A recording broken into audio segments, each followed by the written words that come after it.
Alors je reviens vers vous aujourd'hui avec l'accord de libre-échange avec le Canada. C'est un accord dont on parle beaucoup, mais un peu moins que l'accord de libre-échange avec les États-Unis, qui s'appelle le TTIP.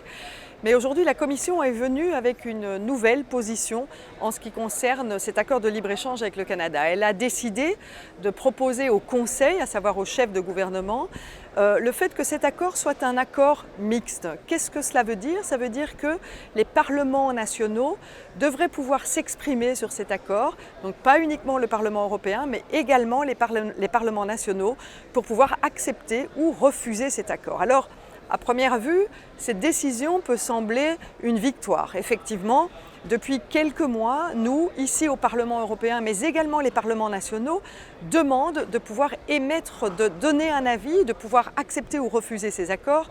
Et jusqu'ici, la Commission européenne faisait la sourde oreille en considérant cet accord comme étant un accord non mixte, c'est-à-dire uniquement de la compétence européenne et donc ne devant pas passer par le Parlement national, les parlements nationaux.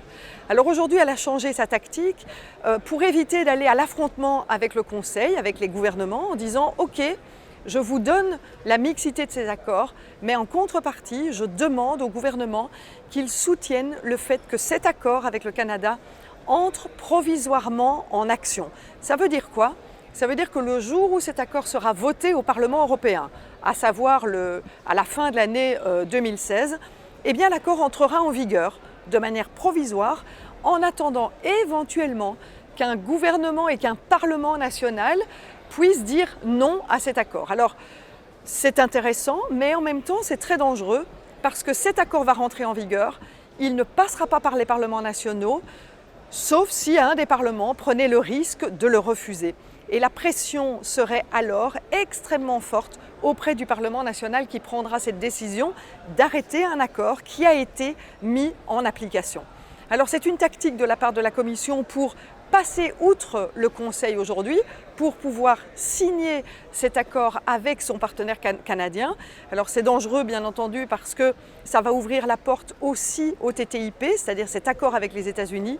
Et c'est d'ailleurs une des raisons pour laquelle nous nous opposons encore une fois à une tactique de la Commission qui manifestement n'a pas compris lors du vote du Brexit que les citoyens européens aujourd'hui n'ont plus envie de cet ultralibéralisme qui est contenu dans ces accords de libre-échange.